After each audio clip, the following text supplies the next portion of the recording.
రామచంద్రమూర్తి యొక్క భక్తాగ్రేసరుడైనటువంటి స్వామి హనుమ వైభవాన్నంతటినీ కూడా హనుమాన్ చాలీసా ప్రకాశింపచేస్తుంది. వాల్మీకి మహర్షి శ్రీరామాయణాన్ని లోకానికి అందిస్తే వాల్మీకి మహర్షి యొక్క అంశతో వచ్చినటువంటి వారే గోస్వామి తులసీదాస్ గారు. వారు రామచరిత మానస్ని అట్లాగే హనుమాన్ చాలీసా మొదలైన గ్రంథాలను ఎన్నింటినో జాతికి అందించారు.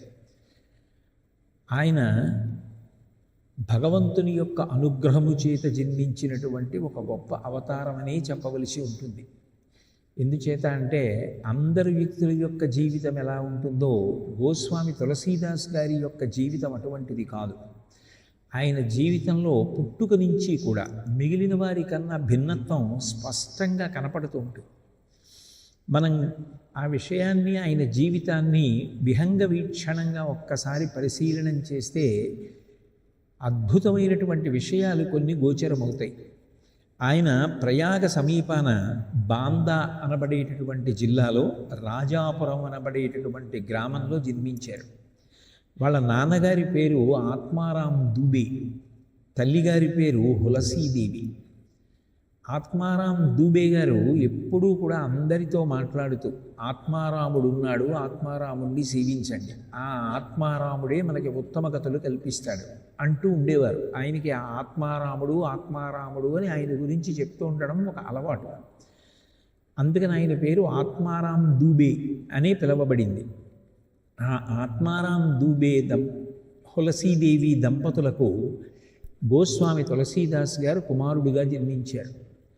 ఆయన జన్మించినప్పుడు విశేషం ఏమిటి అంటే 12 నెలలు అమ్మగారి కడుపులో ఉండిపోయారు. సర్వసాధారణంగా 9 నెలలకి ప్రసవం అయిపోవాలి. కానీ ఆయన రాముడు ఎట్లా కౌసల్యాగర్భవాసం 12 నెలలు చేశాడో తతశ్చ ద్వాదశే మాసే చైత్రే నవమికి తిథౌ నక్షత్రేది దైవత్యే స్వచ్ఛ సంస్థేషు పంచషు గ్రహేషు కర్కటే లగ్నే వక్పతాం ఇందునా సహ ప్రోద్యమానే జగన్నాథం సర్వలోక నమస్కృతం అని కదు రామాయణంలో. 12 నెలలు కౌసల్యాగర్భవాసం చేసినటువంటి వాడు రామచంద్రమూర్తి. 12 నెలలు తులసీదేవి గారి యొక్క గర్భవాసం చేసినటువంటి వారు తులసీదాస్ గారు. తులసీదాస్ గారు జన్మించినప్పుడు 5 ఏళ్ల పిల్లవాడు ఎంత ఉంటాడో అంత పిల్లవాడు జన్మించాడు. ఇంకా ఆశ్చర్యకరమైన విషయం ఏంటంటే ఆయన పుట్టినప్పుడు ఆయన నోట్లో 32 దంతాలు ఉన్నాయి. పైగా పుడుతూనే అందరూ పిల్లలు ఏడ్చినట్టు ఆయన ఏడవలేదుట. ఆయన రామ్ రామ్ రామ్ రామ్ అంటూ పుట్టారు.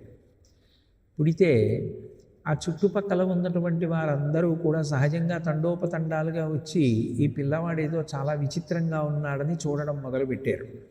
కొంతమంది ఇది దుశ్శకునం, పిల్లవాడు ఇలా జన్మించకూడదు, నోట్లో పళ్ళతో పుట్టాడు, పైగా పుడుతూనే 5 ఏళ్ల పిల్లాడంతున్నాడు, అందరూ పిల్లలు ఏడ్చినట్టు ఏడవలేదు, కాబట్టి ఈ పిల్లవాడు అందరిలాంటి వాడు కాడు, ఈ పిల్లవాడు ఇక్కడ పుట్టడం అరిష్టానికి సంకేతం, అశుభాలు జరుగుతాయి, కాబట్టి పిల్లవాడు ఇక్కడ ఉండడానికి వీలు లేదు అని నిర్ధారించారు. వాళ్ళందరూ చెప్పినటువంటి మాటలు విని ఆయన భయపడ్డారు. ఆత్మారాం దూబే ఈ పిల్లవాడిని ఇక్కడే ఉంచి పెంచితే ఏ అరిష్టాలు జరుగుతాయో అన్న బెంగతో ఆయన 7వ నాడు పుట్టారు తులసీదాస్ గారు. 7వ నాడు పుడితే 3వ నాడు అంటే 10మి నాడే వాళ్ళ ఇంట్లో పనిచేసేటటువంటి పనిపిల్ల చునియా అనబడేటటువంటి దాసిని పిలిచి ఆ పిల్లవాడిని ఆమెకి ఇచ్చేసి నువ్వు తీసుకెళ్ళి మీ అత్తవారింట్లో వదిలిపెట్టేసే ఈ పిల్లవాడిని అని చెప్పి పంపించేశారు. ఆ పిల్లవాడిని ఆ దాసి తీసుకువెళ్ళిపోయినటువంటి మరునాడే తులసీదాస్ గారికి జన్మనిచ్చినటువంటి హులసీదేవి గారు శరీరత్యాగం చేసేశారు. ఆమె మరణించారు. ఈ పిల్లవాడిని తీసుకెళ్ళి ఈ చునియా వాళ్ళ అత్తవారింట్లో ఉంచింది. అక్కడ ఏదో ఆ పిల్లవాడు పెరుగుతున్నాడు, కానీ ఈ వార్త అంచెలంచెలుగా అన్ని చోట్లకి వెడుతుంది కదూ, ఆ పిల్లవాడి మీద ఆదరభావం తగ్గిపోయింది.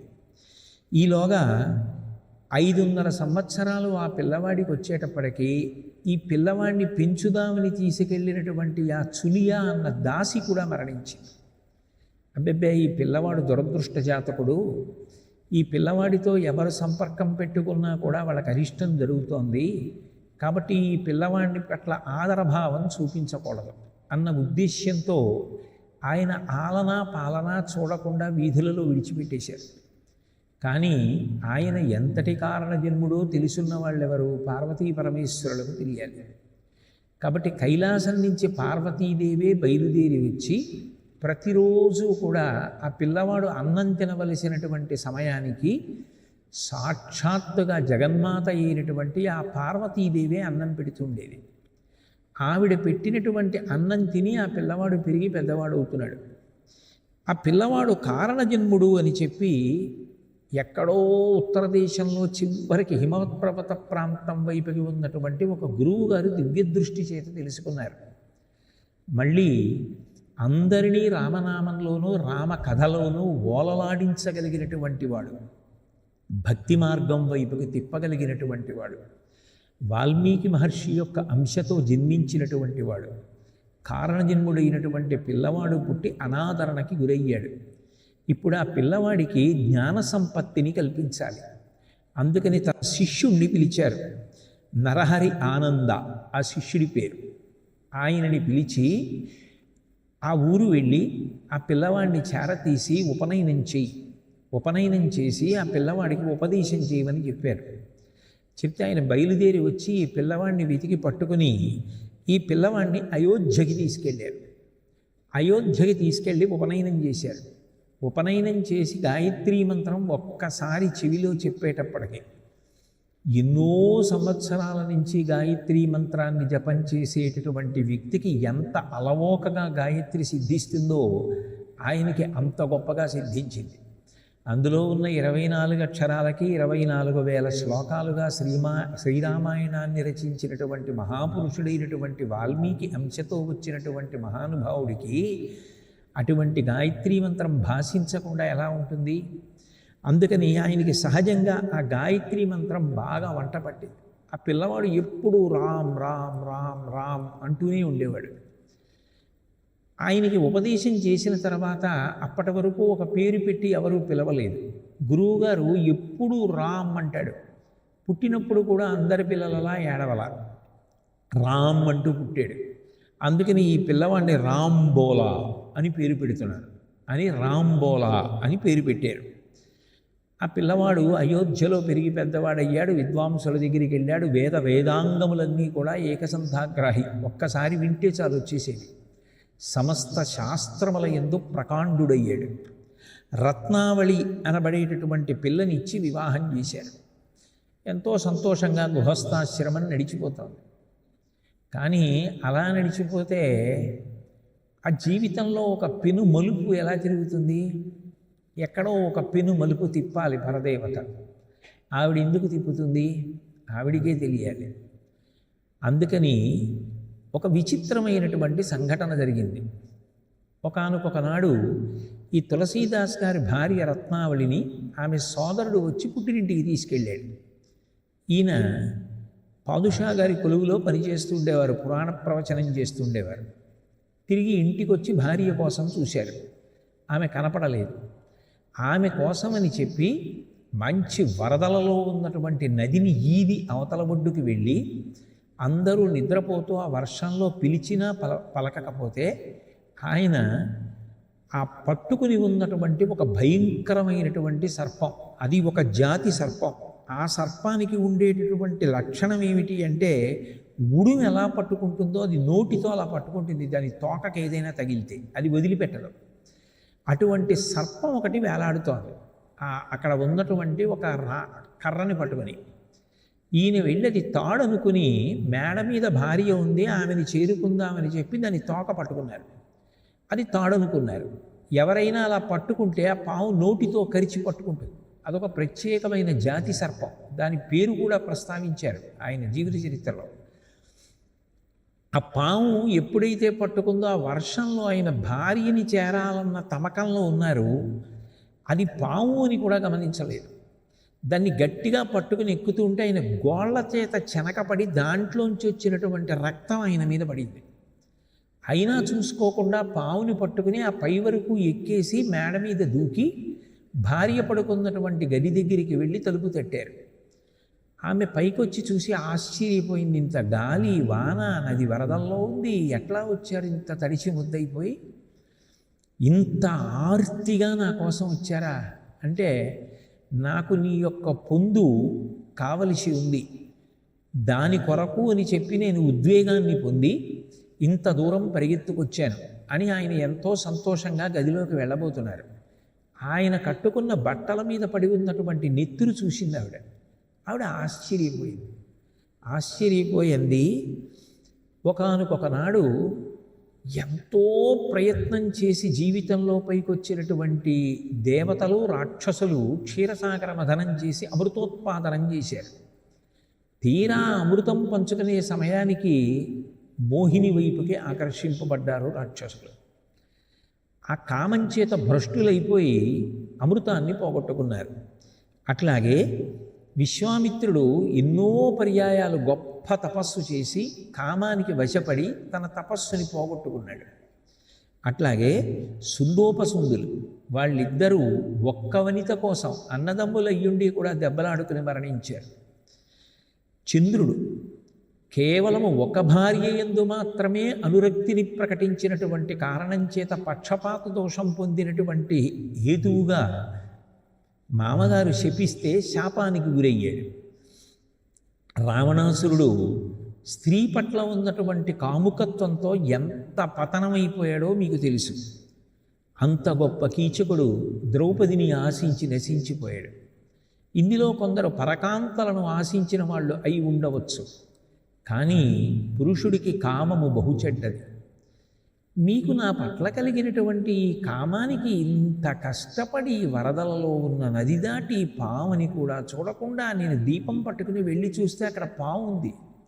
మీరు పావుని పట్టుకుని పైకొచ్చి నా తలుపు తట్టారే, మీకు నా మీద ఉన్న అనురక్తిలో 16వ వంతు రామచంద్రమూర్తి యొక్క పాదముల మీద ఉండి ఉంటే మీరు ఎంత సత్పురుషులయ్యి ఉండుండేవారు.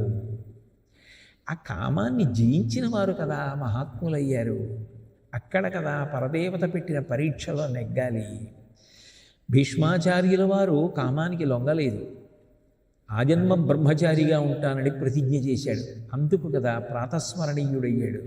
అంపశయ్య మీద పడుకుని ఉంటే, నెత్తురంతా కారిపోయి ఉంటే, అంత ఒళ్ళు నిప్పులతో ఉంటే, అన్నం కూడా తినకుండా ఉంటే కృష్ణ పరమాత్మ వచ్చి నువ్వే ధర్మాలన్నీ చెప్పాలి, నీకు నిప్పి తెలియకుండా వాక్కుకి దోషం రాకుండా వరమిస్తున్నానని చెప్పి శక్తినిచ్చి పలికించారు కదా. కామానికి దూరంగా నిలబడిన భీష్ముడు ఎంత గొప్పవాడయ్యాడు. అర్జునుడు ఊర్వశి కోరి వచ్చినా కూడా తిరస్కరించి ఎంతటి మహానుభావుడయ్యాడు.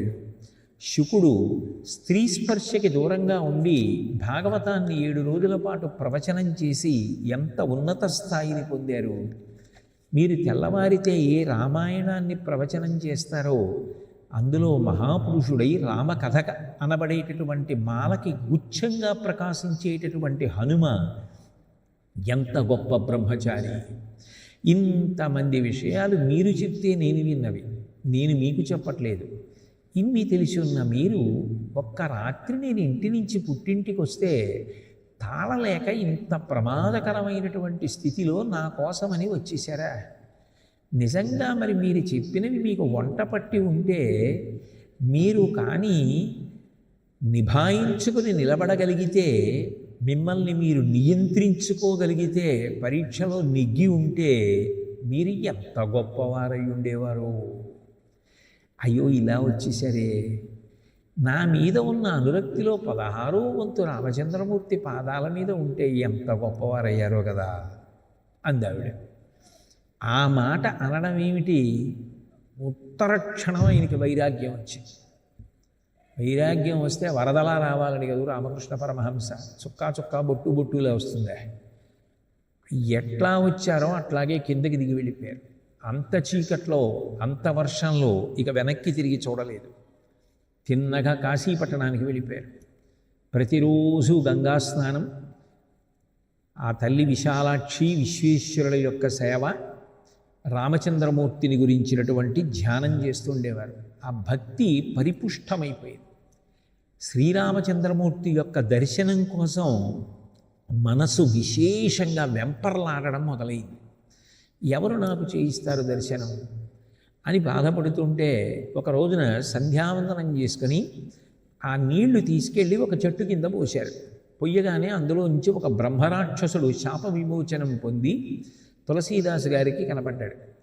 నేను పూర్వజన్మలలో చేసినటువంటి దోషముల చేతి శిపింపబడి బ్రహ్మరాక్షసుడనై ఈ చెట్టుని పట్టుకుని ఉన్నాను. మీరు సంధ్యావందనం చేసినటువంటి నీళ్లు తెచ్చి దీని మొదట్లో పోసినటువంటి కారణం చేత నాకు కలిగినటువంటి శాపం తొలగిపోయింది. మీరు నాకు ఇంతటి ఉపకారం చేశారు. నేను మీకు ఏదైనా ఉపకారం చెయ్యాలనుకుంటున్నాను. మీకు ఏదైనా కావలసింది నేను చెయ్యగలిగింది ఉంటే అడగండి అన్నారు. నాకు శ్రీరామచంద్ర ప్రభువు యొక్క దర్శనం కావాలని అడిగారు. అది నేను చేయించలేను. రామచంద్రమూర్తి యొక్క దర్శనం చేయించగలిగినంత గొప్పవాణ్ణి నేను కాను. కానీ మీకు ఒక గొప్ప కీలకం చెప్తాను. మీరు ప్రతిరోజు గంగా తీరంలో కూర్చుని సాయంకాలం వేళ రామాయణ ప్రవచనం చేస్తారు. శ్రీరామాయణ ప్రవచనం చేస్తే ఒక లక్షణం ఉంది. రాముడి గురించి ఎప్పుడైనా ఎక్కడైనా మాట్లాడతాను అని చెప్పి సంకల్పం చేసుకొని ప్రతిరోజు ఈ సమయంలో సభ జరుగుతుంది అని అంటే అక్కడికి హనుమ వచ్చి తీరుతారు. ఎత్ర ఎత్ర రఘునాథ కీర్తనం తత్ర తత్ర కృతమస్తకాంజలిం బాష్పవారి పరిపూర్ణలోచనం మారుతిం నమత రాక్షసాంతకం. అందరికన్నా సభలోకి ముందు ఒక బ్రాహ్మణుడు వచ్చి కూర్చుంటూ ఉంటాడు. అందరూ వెళ్ళిపోయిన తర్వాత వెళ్ళలేక బాధపడుతూ వెళుతూ ఉంటాడు.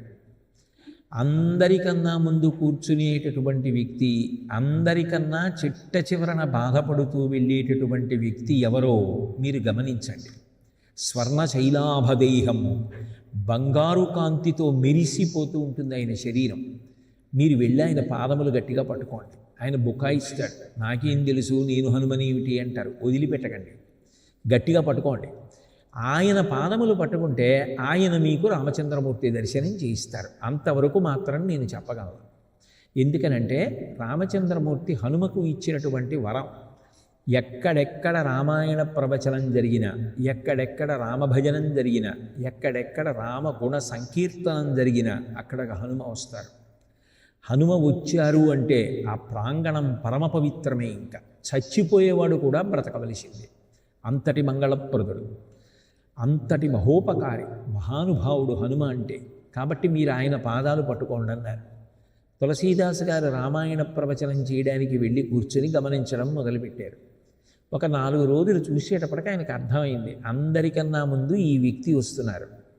అందరికన్నా చిట్ట చివర వెడుతున్నాడు. వెళ్ళేటప్పుడు ఏదో తనలో తనే భావన చేసుకుంటూ మురిసిపోతూ సంతోషపడిపోతూ వెడుతున్నారు. ఈయనే హనుమ అని నిర్ధారించుకున్నారు. ఒక రోజున ఆ వ్యక్తి వెడుతుంటే తులసీదాసు గారు హఠాత్తుగా వెళ్ళి ఆయన 2 పాదములు గట్టిగా పట్టుకుని, మీరు హనుమ నాకు తెలుసు, నన్ను బుకాయించవద్దు, నాకు రామచంద్రమూర్తి దర్శనం చేయించండి, ఆయన దర్శనం కోసం వెంపర్లాడుతున్నానని ప్రార్థించారు. తులసీదాసు గారి యొక్క భక్తి ప్రపత్తులను బాగా తెలుసున్నటువంటి వారు హనుమ. అటువంటి మహానుభావుడికి ఎవరి భక్తి ఎటువంటిదో తెలియదు. ఆ భక్తి తెలుసున్నవారు కాబట్టి లేపి అన్నారు, తప్పకుండా, కానీ ఇక్కడ కాదు, నువ్వు చిత్రకూటానికి వెళ్ళు. అక్కడ కామదగిరి అనబడేటటువంటి ఒక పర్వత శిఖరం ఉంది. దానికి ప్రదక్షిణం చెయ్యి, నీకు సీతారామచంద్ర ప్రభువు యొక్క దర్శనం అవుతుందన్నారు. అక్కడికి వెళ్ళిపోయి రామనామ జపం చేస్తూ ఉండి తులసీదాసు గారు ఆ గిరి ప్రదక్షిణం చేస్తున్నారు. రామలక్ష్మణులు ఇద్దరూ కూడా 2 రాజకుమారులుగా గుర్రాల మీద వస్తున్నారు. ఈయన ప్రతిరోజు చందనాదులు పుష్పాలు అన్నీ సిద్ధంగా పెట్టుకునేవారు. రామలక్ష్మణులు వస్తారేమో, సీతారాములు వస్తారేమో వాళ్ళకి ఇద్దామని. కానీ వాళ్ళిద్దరూ గుర్రాల మీద వస్తూ ఉంటే చూశారు, కానీ వాళ్ళు రామలక్ష్మణులని గుర్తించలేదు. ఎవరో రాజకుమారులని వదిలేశారు, వెళ్ళిపోయాయి గుర్రాలు. ఈయన కుటీరానికి వచ్చేశారు. హనుమ వచ్చారు. రామలక్ష్మణులు వచ్చారు, సేవించావా అని అడిగారు. రామలక్ష్మణులు ఎక్కడొచ్చారు అని అడిగారు. అయ్యో, నువ్వు కామదగిరి ప్రదక్షిణం చేస్తుంటే నీకు గుర్రాల మీద ఎదురుగా టీవీతో వచ్చినటువంటి ఆజానబాహు ఉన్నాడే, ఆజానుబాహుమరవింద దళాయతాక్షం రామం నిశాచర వినాశకరం నమామి, ఆయనే రాముడు. పక్కన ఎర్రగా వెలిగిపోయాడే, ఆయనే లక్ష్మణస్వామి. నువ్వు గమనించలేదు, వెళ్ళిపోయారు. బెంగపెట్టుకోకు, మళ్ళీ వస్తారు. కాబట్టి ఈసారి చాలా జాగ్రత్తగా పరాకుగా ఉండన్నారు. తులసీదాసు గారి కుటీరంలోకి వచ్చి చందనం తీసి, చందనాలంకారం చాలా గొప్పది కదా పరమేశ్వరుడికి, చందనాన్ని తీసి ఆ చందనమంతా ఒక పాత్రలో పెట్టుకుంటున్నారు. పెట్టుకుంటుంటే రామలక్ష్మణులు ఇద్దరూ మళ్ళీ రాజకుమారుల్లా లోపలికి వచ్చారు. వచ్చేసరికి ఈయన మళ్ళీ గుర్తుపట్టరేమో, ఎవరో రాజకుమారులని చందనం ఇవ్వడం మానేస్తారేమో అని హనుమకి పట్టుకుని ఆయన ఏం చేశారంటే వెంటనే చిలుక రూపం ధరించి పర్ణశాలలోకి వచ్చి కూర్చున్నారు. కూర్చుని ఆయన పాట పాడారు. ఏమనంటే, చిత్రకూటుకే ఘాట్ పర్ భైసంతనకి భీర్ తులసీదాస చందన ఘిసే తిలక్ దేత రఘువీర్ అని. ఆయన ఈ మాట చెప్తుండగానే తులసీదాసు గారు తీసినటువంటి చందనాన్ని స్వీకరించడానికి రామలక్ష్మణులు ఇద్దరూ కూడా రాజకుమారుల రూపంలో తులసీదాసు గారు ఉన్న కుటీరంలోకి ప్రవేశిస్తున్నారు అని పాట పాడుతుండగానే తులసీదాసు గారు ఇలా తలెత్తి చూశారు. చూసేటప్పటికీ ఆ రామచంద్రమూర్తి యొక్క సౌందర్యం, పుంసామోహన రూపాయ పుణ్యశ్లోకాయ మంగళం, ఆ ఆజానుబాహు, ఆ విశాల నేత్రాలు, ఆ పాలభాగం, ఆ చేతులు, ఆ కాళ్ళు, ఆ అందం, ఆ ధనస్సు, ఆ బాణాలు, పక్కన ఉన్నటువంటి లక్ష్మణస్వామి, వాళ్ళిద్దరి యొక్క తేజస్సు చూసి మహదానందపడిపోయారు. ఆ ఆనందపడిపోవడంలో చందనాన్ని రామచంద్రమూర్తికి అలంకారం చేస్తూ స్పృహ తప్పిపోయారు.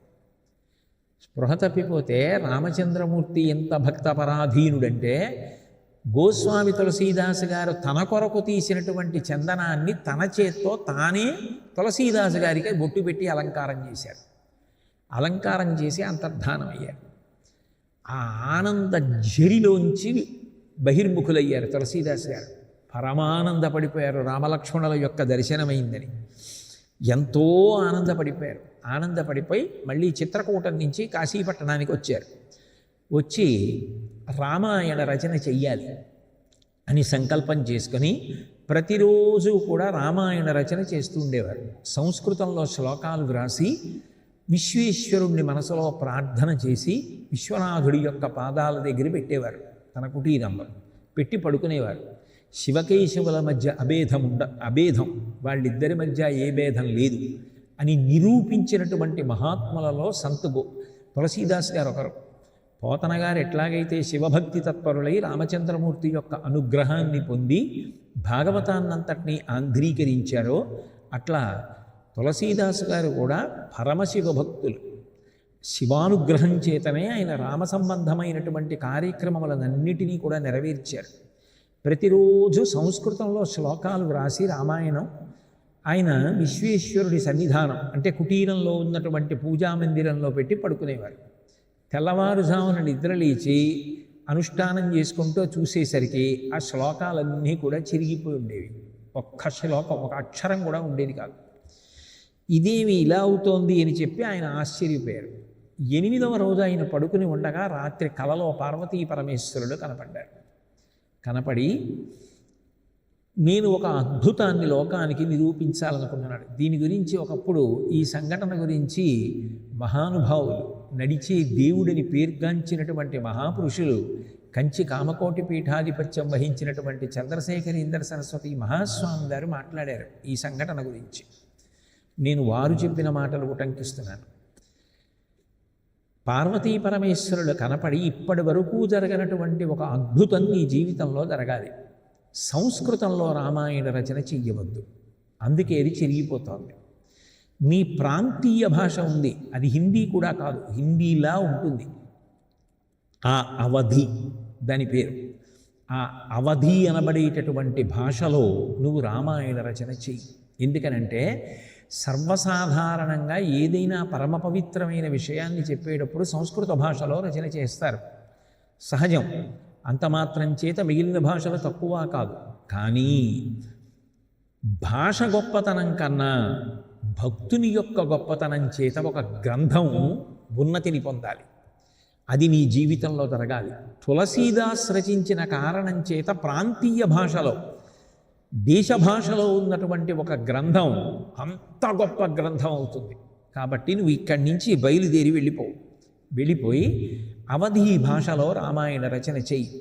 సామవేదాన్ని గానం చేస్తే ఏ ఫలితం వస్తుందో, సామవేదాన్ని ఎక్కడ స్వరం తప్పకుండా చెప్పడం చాలా కష్టం. ఎందుకంటే సామవేదానికి స్వరభంగం అవుతుంది, అంత గుక్కపట్టి చెప్పాలి. అసలు స్వరభంగం లేకుండా సామవేదం చెప్తే ఎంత ఫలితం వస్తుందో రామచరితమానస్ చదువుకుంటే అంత గొప్ప ఫలితం వస్తుంది. అవధీ భాషలో రచన చెయ్యి అని చెప్పి ఆనతిచ్చారు. ఆయన ఆ కళలో అది చూశారు. తెల్లవారుజామున కళ గురించి స్మరిస్తూ నిద్ర లేచారు. నిద్ర లేచేటప్పటికి ఆయన పడుకున్న మంచం పక్కన పార్వతీ పరమేశ్వరులు నిలబడి ఉన్నారు. వెంటనే వాళ్ళిద్దరి పాదాల మీద పడి నమస్కరించి, తప్పకుండా నేను అట్లాగే అవధి అన్న భాషలోనే రచన చేస్తాను అని చెప్పి ఆయన బయలుదేరి అయోధ్య వెళ్ళిపోయారు. అది పార్వతీ పరమేశ్వరుడు ఇచ్చినటువంటి అనుజ్ఞ. అందుకే ఇప్పటికీ ఉత్తర భారతదేశంలో కొన్ని లక్షల మంది రామచరితమానస్ని, హనుమాన్ చాలీసాని ఈ రెండిటిని నిత్యపారాయణ కింద చేస్తారు. రెండే పరమశక్తివంతములయ్యాయి. అలా అవడానికి కారణం ఏమిటి అంటే పార్వతీ పరమేశ్వరుడు ఇచ్చినటువంటి వరమే. యథార్థంగా చెప్పాలి అంటే ఉత్తర భారతదేశంలో రామచరితమానస్కున్నంత ప్రఖ్యాతి ఏ ఇతర రామాయణానికి లేదు అని చెప్తే దోషం కాదేమో. ఎందుకనంటే నేను ప్రత్యక్షంగా ఒకసారి దాన్ని అనుభవించాను. రామచరితమానస్ పారాయణ చేసేసిన తరువాత చాలామంది భక్తులు కలిసి చేస్తారు. ఒక ఇంట్లోనో ఒక ప్రాంగణంలోనో. ఒక ఇంట్లో చేశారు ఒకప్పుడు. చేసి వాళ్ళందరూ ఏం చేస్తారంటే పారాయణ రాత్రి 10ంటికి అయిపోనివ్వండి, 10:30కి అయిపోనివ్వండి, వాళ్ళు ఏం చేస్తారంటే రామచంద్రమూర్తి ఒక వ్యక్తిని పంపిస్తాడు. ఆయన రామపాదముల యందు విశేషమైన భక్తి కలిగిన వాడై ఉంటాడు. ఆయన వస్తారు. ఆయనకి పూజ చేసి రామచరితమానస్ పారాయణ పూర్తి చెయ్యాలి అని చెప్పి అందరూ బయట నిలబడతారు భజన చేస్తూ.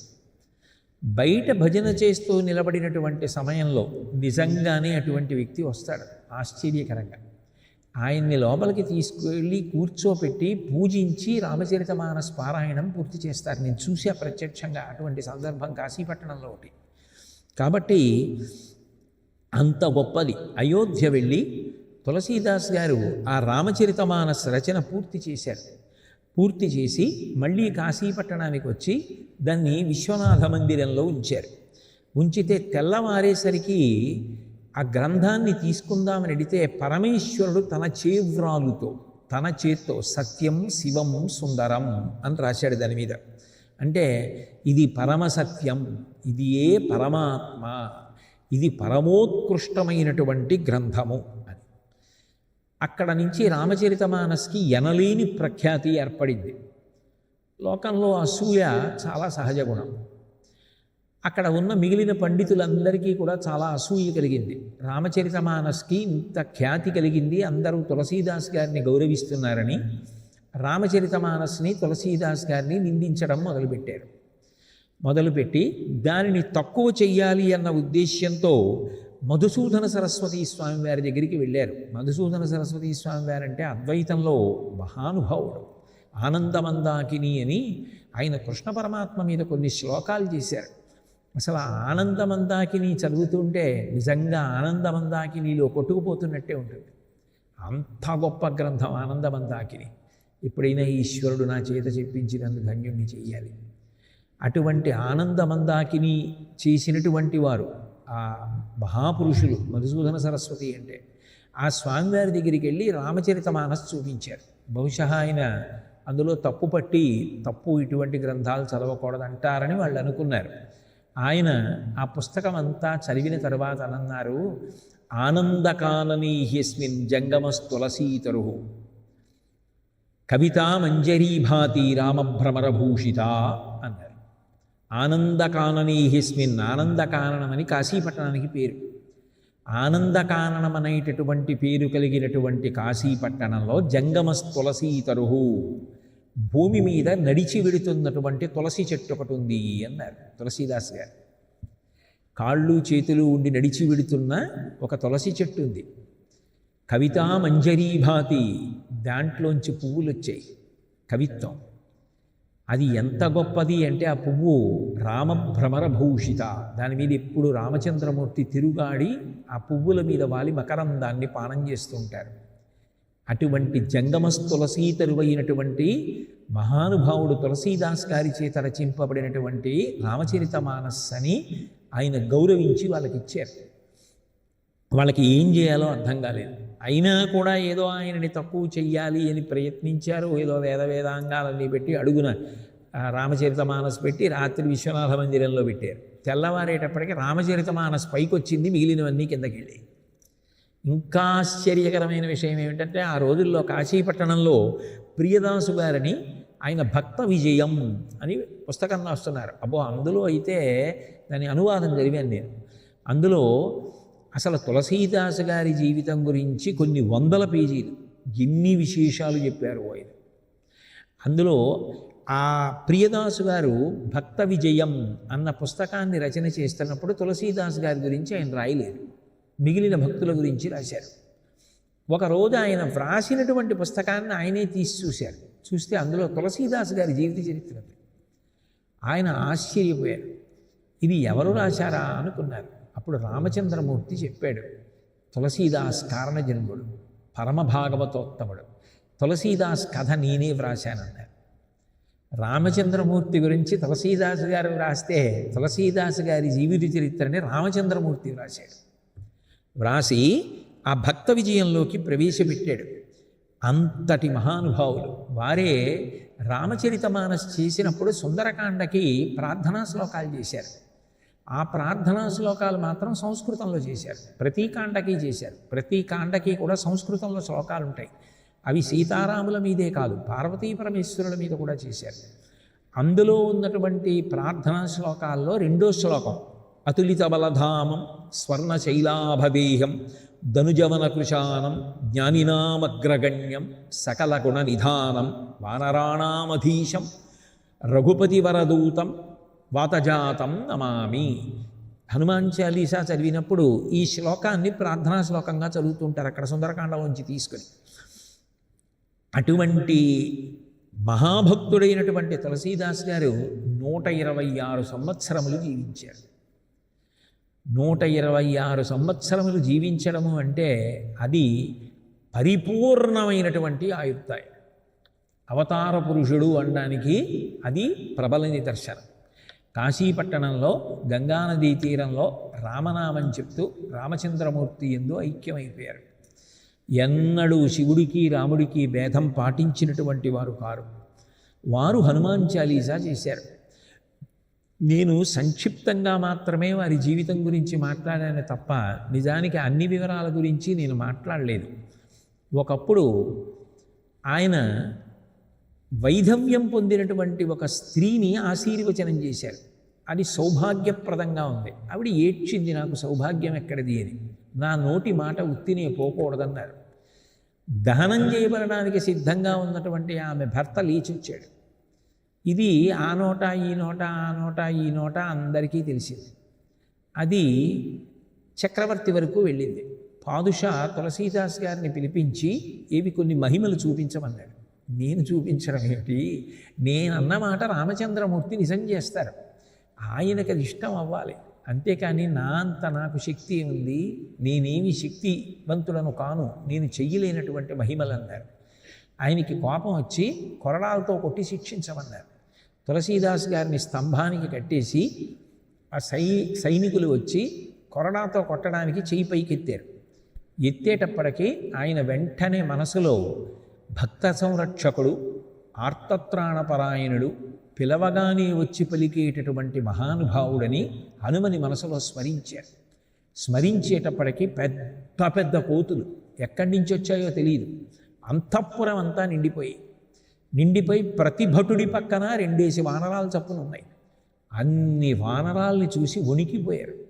అప్పుడు తులసీదాస్ గారు ఈ హనుమాన్ చాలీసా చేశారు అని చెప్పి లోకంలో ప్రఖ్యాతి అయినటువంటి కథ ఒకటి ఉంది. అది కాకుండా ఈ హనుమాన్ చాలీసా ఆవిర్భావం గురించి భిన్నమైన కథలు ఉన్నాయి. కానీ ఇది బాగా ప్రచారంలో ఉన్నటువంటి కథ.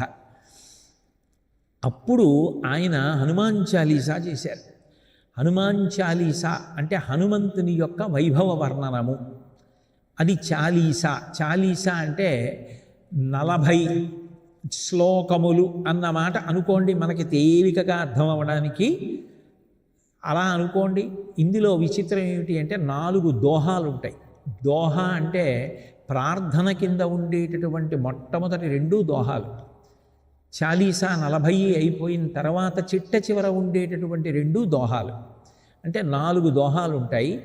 చాలీసా 40 చౌపాయిలు అంటారు. చౌపాయి అంటే శ్లోకం అనుకోండి, మీకు తేలిగ్గా అర్థం అవడానికి. చౌపాయి దోహ 2 చాలీసా అంతా పూర్తయిపోయిన తర్వాత మంగళాచరణంగా చెప్తారు. మొట్టమొదట్లో 2 కూడా ప్రార్థనా శ్లోకాల కింద, దోహాల కింద చెప్పారు.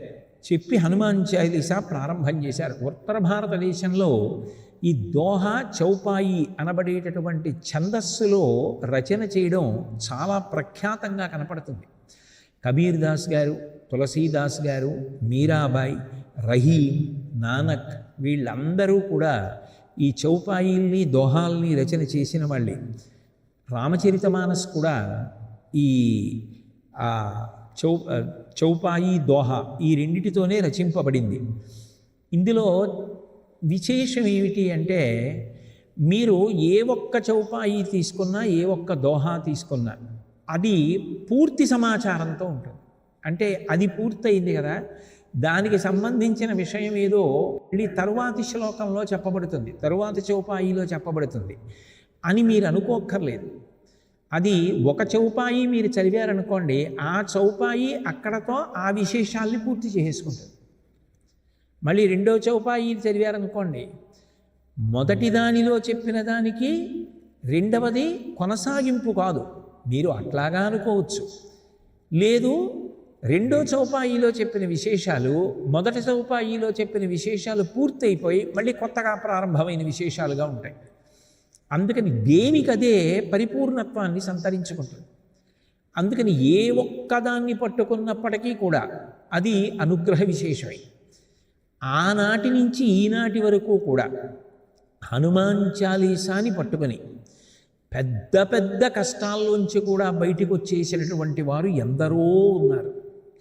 హనుమాన్ చాలీసా పారాయణ చేసి మేము ఇంత గొప్ప గొప్ప ఫలితాలు పొందాము అని చెప్పినటువంటి వాళ్ళు వ్యక్తిగతంగా నాకు జీవితంలో ఎందరో తెలుసు. కానీ వ్యక్తిగతమైనటువంటి అనుభవాలు వేదికల మీద చెప్పడం అనేటటువంటి దానికి దూరంగా ఉండే అలవాటు ఉన్నవాడిని కాబట్టి దాని గురించి చెప్పడానికి నేను ఇష్టపడలేదు. కానీ హనుమాన్ చాలీసా అనేటటువంటిది అంత శక్తివంతం. పైగా ఇది దేశ భాషలో ఉన్న కారణం చేత అందరూ కూడా చదువుకోవడానికి అత్యంత అనుకూలంగాను వీలుగాను ఉంటుంది.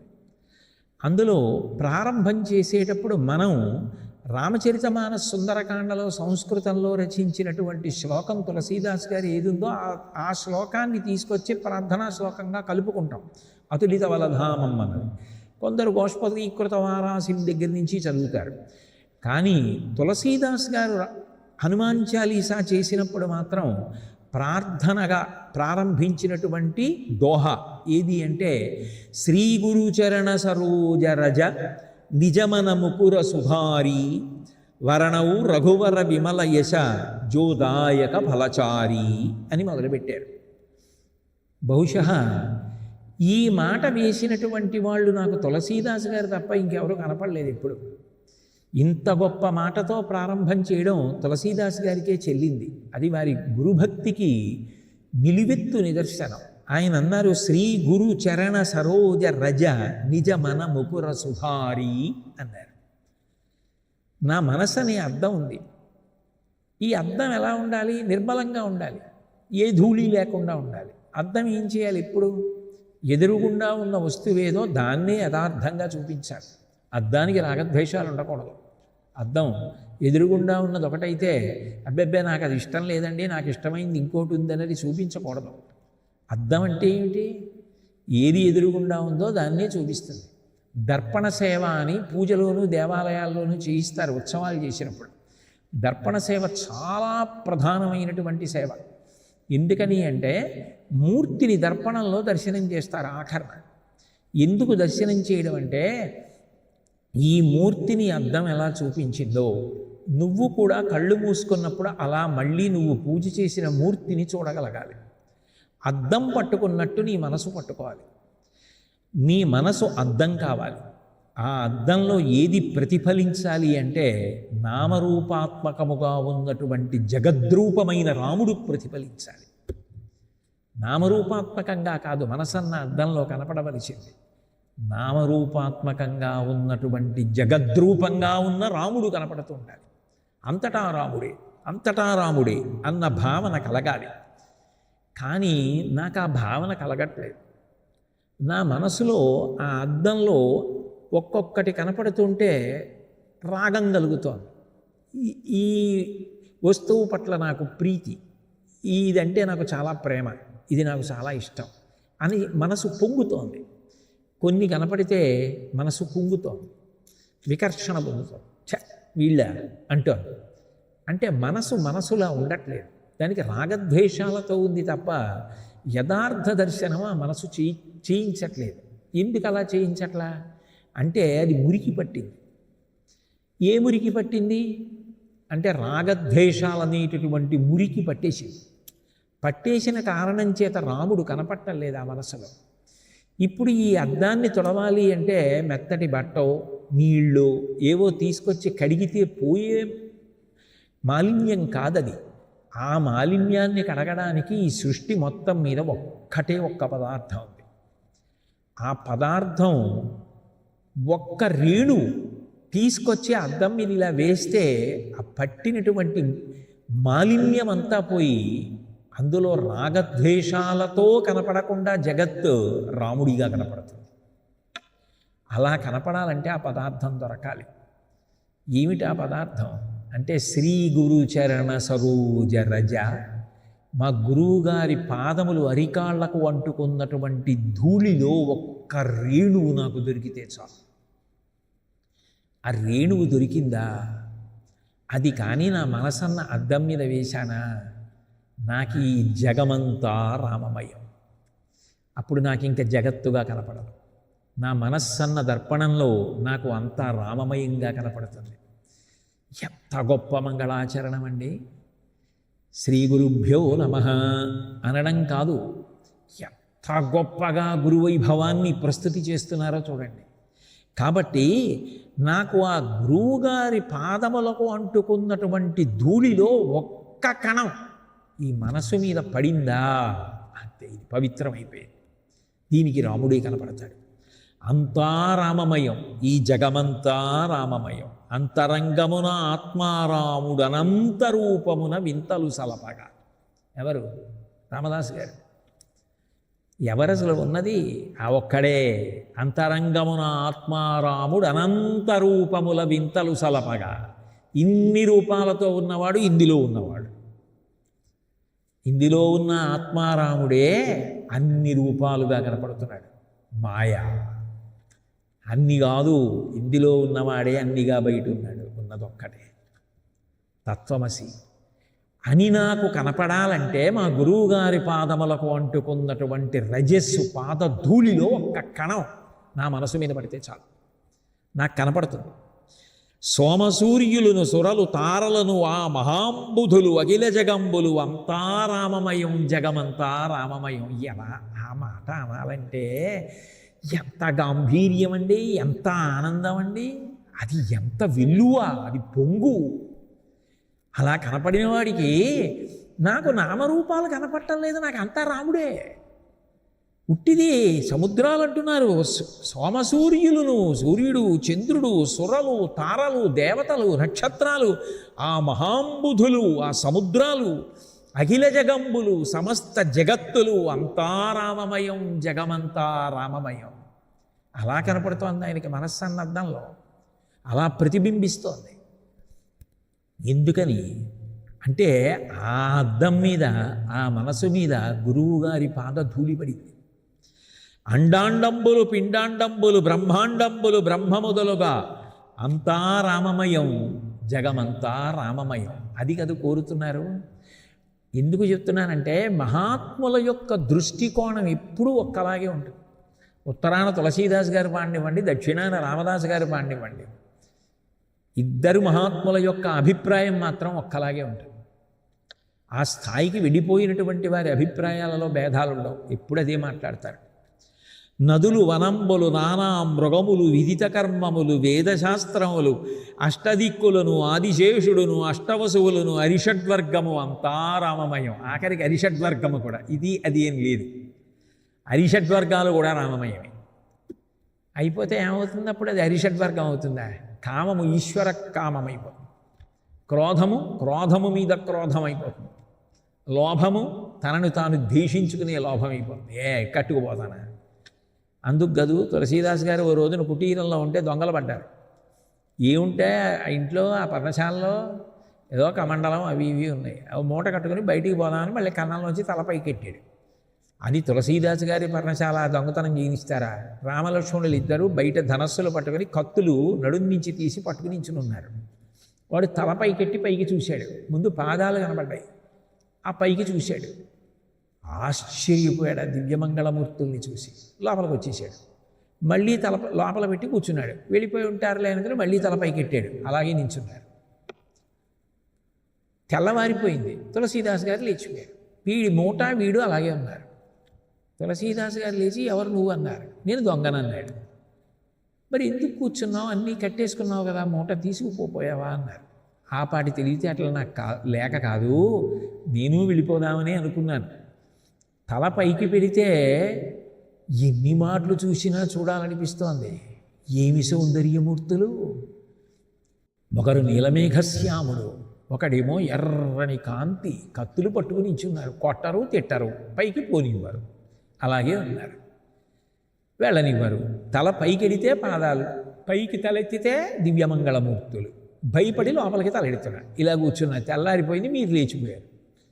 కాబట్టి నేను దొంగనని తెలిసిపోయిందిగా, ఇంకా మీరు అరిస్తే అరవండి, శిక్షిస్తే శిక్షించండి అన్నారు. తులసీదాస్ గారు అన్నారు, ఒక్క 5 నిమిషాలు ఆగు అని. నా కోసం రాత్రంతా నిద్ర మానేసి ఈ కమండలం కోసం, ఈ అరివేణం కోసం, ఈ పాత్రల కోసం నువ్వు దొంగతనం చేయడానికి వస్తే రామలక్ష్మణులు ఇద్దరూ కుటీరం బయట కాపలా కాశారా చలిగాలిలో? ఇవి నాకు ఉండబట్టి కదా కాపలా కాశారు. ఇవి నాకు వద్దే వద్దు. నా రాముడు లక్ష్మణుడు నిద్రపోవాలి ప్రశాంతంగా. అన్నీ పట్టుకెళ్ళిపోని మూట కట్టించేశారు. అది తులసీదాస్ గారి భక్తి. అప్పుడు దొంగ ఎక్కడ కనబడ్డాడు ఆయనకి?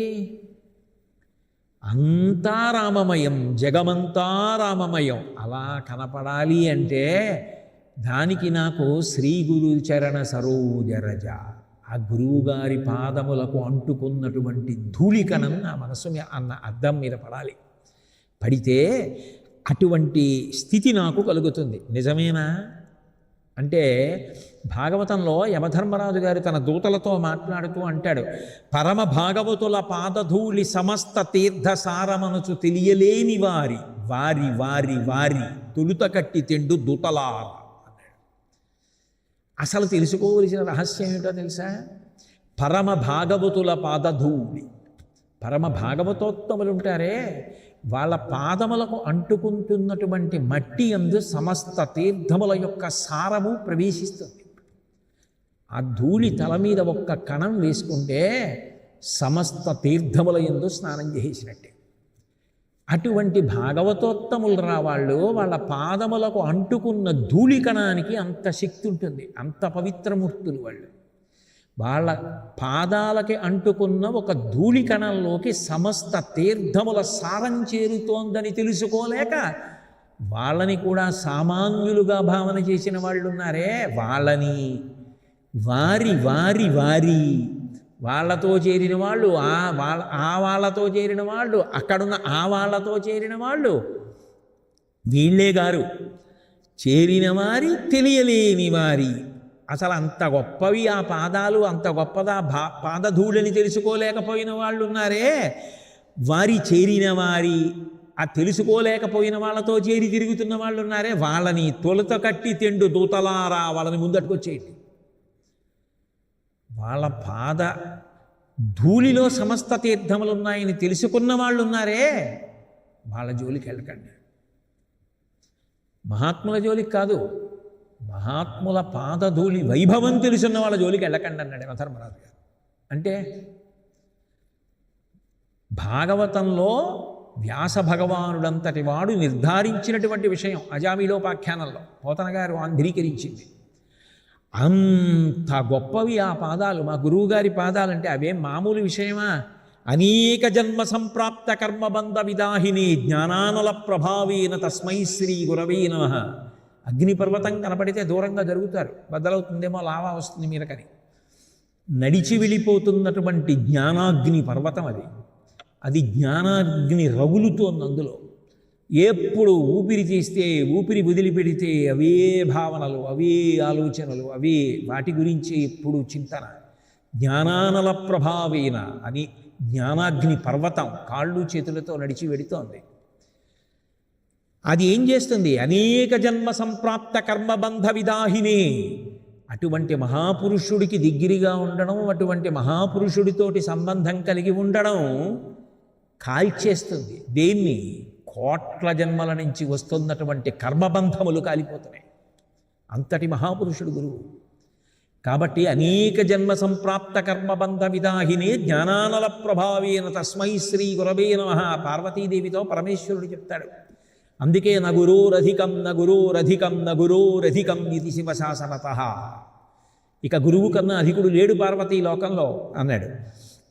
శోషణం భవసింధోశ్చ. సంసార సాగరం ఎండిపోయేటట్టు చేయగలిగిన వాడు గురువు ఒక్కడే. గురువాక్యం మీద ఎవరికి విశ్వాసం ఉందో వాళ్ళకి భవసాగరం ఇంకిపోయింది. దీపనం క్షర సంపదాం.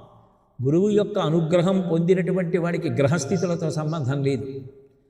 క్షయమైపోవాలి సంపదంతా అని ఉన్నా కూడా అక్షయమైపోతుంది గురువుగారి అనుగ్రహం ఉంటే. గురువు అనుగ్రహం ఒక్కటి ఎంతటి గ్రహస్థితిని కూడా పక్కన పెట్టి కాపాడగలదు, అంత గొప్పది. కాబట్టి శోషణం భవసింధోశ్చ దీపనం క్షర సంపదాం గురోహ పాదోదకం యస్య తస్మై శ్రీగురవే నమః. ఇక గురువుగారి కాళ్ళు కడిగి ఆ పాదోదకాన్ని తాగగలిగితే, లోపలికి పుచ్చుకోగలిగితే వాడి భాగ్యం ఎంతని చెప్పాలప్పుడు? అదేం మామూలుగా దొరికే భాగ్యం అది. అది ఎంత అనుగ్రహం ఈశ్వరుడి ఉంటే లభిస్తుంది. కాబట్టి గురోహ పాదోదకం యస్య తస్మై శ్రీగురవే నమః. గురువు యొక్క పాదోదకం సేవించిన వాడికి భవసాగరం ఎండిపోయింది. ఈ చుక్క నోట్లో కడితే అంత సముద్రం ఇంకిపోయింది, సంసార సముద్రం. క్షయమైపోయిన అవవలసిన సంపద అక్షయమైపోయింది. అంత గొప్పవాడు గురువు. అటువంటి గురువుగారి యొక్క పాదములకు అంటుకున్నటువంటి ధూళిలోని రేణువులున్నాయే, ఆ రేణువులు నా మనస్సన్న అద్దం మీద పడితే దానికి అంటుకున్నటువంటి అజ్ఞానం, అహంకారమమకారమలనబడేటటువంటి ఆ ధూళి, ఆ మలం, ఆ మలినం, మాలిన్యం కడగబడుతుంది. కడగబడితే అప్పుడు నాకు ఈ జగత్తు రామమయంగా కనపడుతుంది. అప్పటి వరకు కనపడదు. అందుకని నేను మొట్టమొదట హనుమాన్ చాలీసా చెయ్యడానికి ఏం చేస్తున్నానంటే, మా గురువుగారి పాదములకు అంటుకున్నటువంటి ధూళిలోని ఒక్క ధూళి కణంతో నా మనస్సన్న అద్దాన్ని తుడి చేసుకున్నాను. శ్రీ గురు చరణ సరోజరజ నిజ మనముకుర సుధారి వరణౌ రఘువర విమల యశ జోదాయక ఫలచారి. నేను కీర్తిస్తున్నాను. ఇప్పుడు గురువుగారిని ధ్యానం చేసిన తర్వాత ఇప్పుడు నాకు యథార్థం భాషిస్తుంది. ఇప్పుడు నా నోటి వెంట వచ్చేవేవో అవన్నీ పరమసత్యములే. అటువంటి మాట మాట్లాడుతున్నాను. వరణవు రఘువర. నేను రఘువరుని యొక్క పాదములను పట్టుకుంటున్నాను. విమల యశ. ఎవరైనా అపారమైనటువంటి కీర్తి కలిగినటువంటి వాడు. అది మామూలు కీర్తి కాదు, మత్సలేని కీర్తి. ఆయన కీర్తికి మచ్చలేదు, అంత గొప్పవాడు. విమల యశో విరాజితుడు. అటువంటి రఘువరుడు అంటే రఘువంశమునందు పుట్టినటువంటి మహాపురుషుడు. అటువంటి రామచంద్రమూర్తి జోదాయక ఫలచారి. ఆయన నాకేం చేస్తాడు? చతుర్విధ పురుషార్థములను అనుగ్రహిస్తాడు. అందుకు హనుమాన్ చాలీసా పట్టుకుంటాడు. చతుర్విధ పురుషార్థములంటే అర్థ సమృద్ధి కలుగుతుంది, కావలసినటువంటి ద్రవ్యం ఉంటుంది. మీకు ఏది కావాలో అది లేకపోవడం దరిద్రం. మీకు ఏది కావాలో అది సిద్ధంగా ఉండడమే మహదైశ్వర్యం. ఉత్తినే ఎన్ని కోట్లుంటే మీకు నిద్ర పట్టింది? మీకు కావలసింది మీకుంటే చాలు. పాదం కొలతకి చెప్పు ఉంటే చాలు. ఉందని ఎక్కువ కొలత చెప్పు వేసుకోరు, లేదని తక్కువ కొలత చెప్పు వేసుకోరు. పాదం కొలత ఎంత ఉందో చెప్పు అంత ఉండాలి. నీ అవసరానికి తగినటువంటి ద్రవ్యం నీకు చేకూరుతుంటే చాలు. ఈశ్వరుణ్ణి నమ్మిన వాడికి ఆపద కన్నా ముందు పరిష్కారం, అవసరం కన్నా ముందు అది తీరడానికి కావలసినటువంటి ద్రవ్యం రెండూ చేరుతాయి. కాబట్టి నాకు అట్లా చేకూర్చగలిగినటువంటి వాడు ఆయన ధర్మమూర్తి, అది ఆయన నిర్మల కీర్తి భగవంతుడిది. అంత కీర్తి కలిగినటువంటి ఆ రామచంద్రమూర్తి ఉన్నారే, నేను ఆయనను కీర్తిస్తున్నాను. నేను ఆయనని కీర్తిస్తే నాకేమవుతుంది?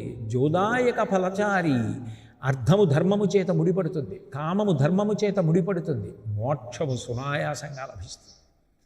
కాబట్టి చతుర్విధ పురుషార్థ ప్రదాత అయినటువంటి రామచంద్రమూర్తిని కీర్తిస్తున్నాను. అయితే ఇక్కడ సహజంగా ఓ అనుమానం వస్తుంది. ఏమంటే అది హనుమాన్ చాలీసా కదా, ఆయన హనుమని కదా స్మరించారు, హనుమని కదా కీర్తించాలి, మరి ఆ మాట అంటలేదే. ఆయన ఏమంటున్నారు? నేను రఘువరుణ్ణి కీర్తిస్తానంటున్నారు. రఘువరుణ్ణి కీర్తించడం ఏమిటి?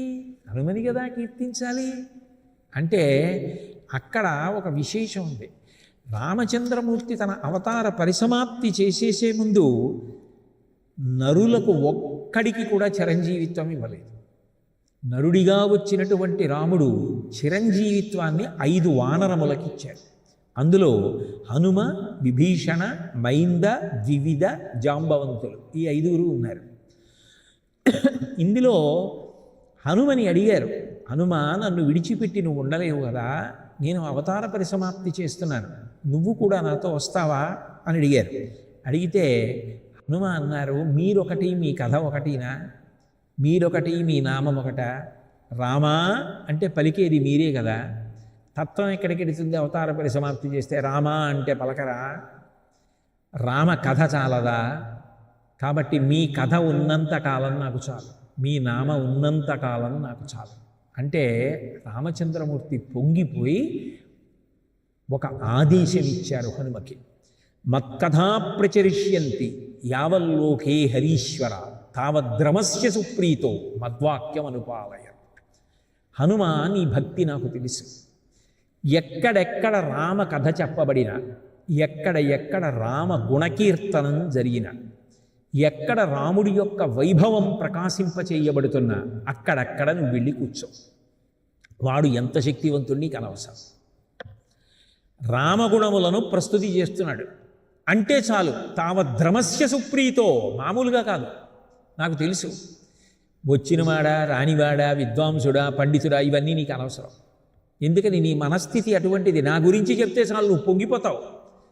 కానీ నియమం ఏమిటి? నా గురించి ఎక్కడ చెప్తే అక్కడికి నువ్వు వెళ్ళాలి. తావద్రమస్య సుప్రీతో మద్వాక్యమనుపాలయం, నా వాక్యాన్ని పరిపాలించు. మత్కథా ప్రచరిష్యంతి యావల్లోకే హరీశ్వర, లోకంలో ఎక్కడ నా కథ చెప్పబడినా నువ్వు వెళ్ళాలి. ఆయన వెళ్ళగలరు అనంత రూపాలతో, ఆయనకు వరం ఉంది. కాబట్టి నా గుణగానం జరిగితే నువ్వు వెళ్ళు తప్పకుండా. ఇంకా నాకంతకన్నా భాగ్యం ఏమిటన్నారు. ఇప్పుడు హనుమ రావడానికి హనుమన ప్రార్థన చేయవలసిందే, రాముడి గుణగానమా? రామగుణగానం చేయాలి.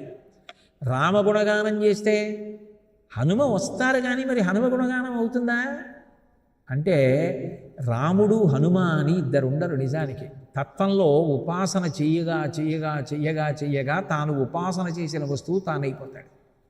ఆ గుణాలు వచ్చేస్తాయి. అట్లాగే ఒక గొట్టాన్ని తీసుకెళ్ళి మీరు ఇనప గొట్టాన్ని అగ్నిహోత్రంలో పారేశారనుకోండి, ఓ అరగంట ఉండిపోయింది, తర్వాత తీసుకొచ్చి బయటపడేశాడు.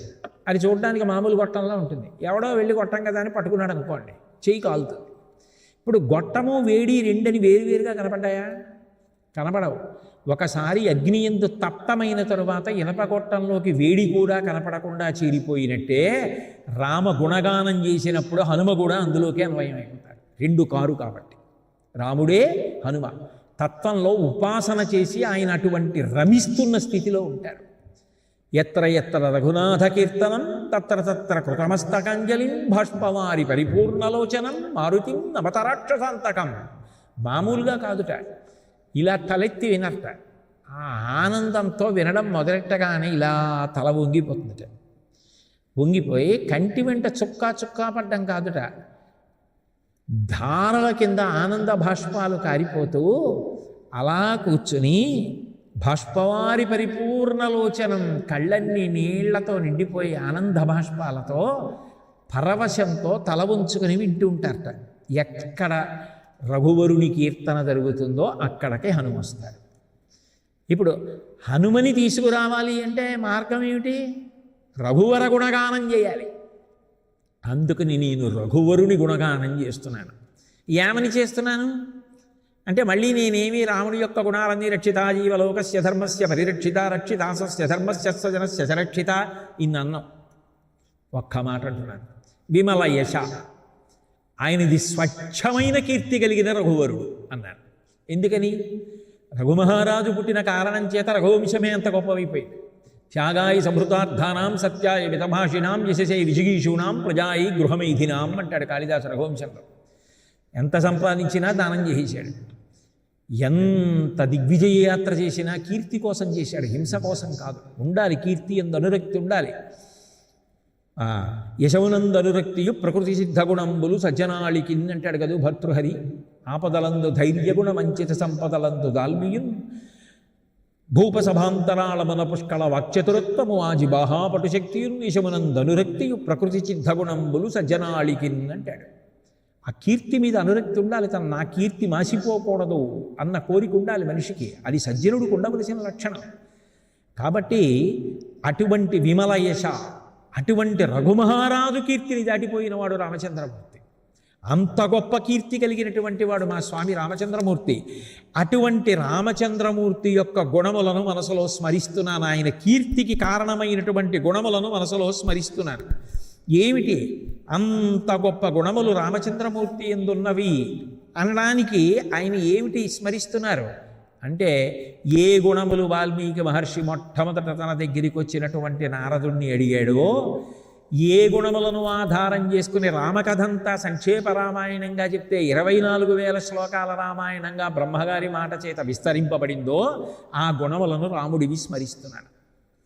అదే కదా అడిగారు వాల్మీకి నారదుడు వచ్చినప్పుడు, కోన్వస్మిన్ సాంప్రదంలోకే గుణవాన్ కస్య వీర్యవాన్ ధర్మజ్ఞశ్చ కృతజ్ఞశ్చ సత్యవాక్యో దృఢవ్రతః చారిత్రేణి చ కోయుక్తః సర్వభూతేషు కోహితః విద్వాన్ కః కస్సమర్థశ్చ కశ్చైక ప్రియదర్శనః ఆత్మవాన్ కో జితక్రోధో ద్యుతిమాన్ కో ననసూయకః కస్య బిభ్యతి దేవాశ్చ జాతరోషస్య సంయుగే అని అడిగారు. 16 గుణములు కలిగిన వాడెవరు? కోన్వస్మిన్ సంప్రదంలోకే గుణవాన్ కస్య వీర్యవాన్, గొప్ప వీర్యము కలిగిన వాడెవరు? వీర్యము కలిగిన వాడు అంటే తనకి క్షతి లేకుండా చూసుకుంటూ ఇతరులను పడగొట్టడం. అటువంటి వీర్యవంతుడెవడు? ధర్మాత్ముడెవడు? సత్యవంతుడెవరు? ఎవరికి కోపం వస్తే దేవతలు కూడా భయపడతారు. ఎవరు కోపాన్ని నిగ్రహించుకోగలడు? ఎవరు సత్యము తప్ప అసత్యమును మాట్లాడడు? ద్యుతిమాన్కో, అపారమైనటువంటి తేజస్సు కాంతి కలిగిన వాడెవరు? ద్యుతిమాన్కో ననసూయక, అసూయ లేనివాడెవరు? 16 గుణములు అడిగి ఇటువంటి గుణములు కలిగిన నరుడు ఈ కాలమునందున్నాడా అని అడిగాడు. ఉన్నాడు, ఆయనే రాముడు అని నారదుడు సంక్షేప రామాయణాన్ని చెప్పాడు, రామకథని. కాబట్టి మా స్వామి యొక్క ఆ గుణములను స్మరిస్తున్నాను. మా స్వామి కథకంత అందం ఎందుకు వచ్చింది? అసలు ఆ గుణముల వలన వచ్చింది. లేకపోతే దానికి ఆకర్షణ ఏమిటి? అంత ఆకర్షణ ఏమిటి ఆ గుణాలకి? భగవత్ కథ అనేటప్పటికి అంత సంతోషం ఏమిటి? దేవేంద్రాదుల కొల్చు భంగి జనులబ్జాక్షు సేవింపగా విమల జ్ఞాన విరక్తి ముక్తిని సగున్ వేయేల భౌనాథ తత్కమలాధీశు కథా సుధారస నదీ కల్లోల మాలా పరిభ్రమ వివ్వానికెదైన కర్ణయుగళీ పర్వంబు కాకుండునే అంటారు పోతన గారు. భగవంతుని యొక్క కథ వింటూ ఉంటే ఆనంద సముద్రంలో తేలిపోతున్నట్టు ఉంటుంది.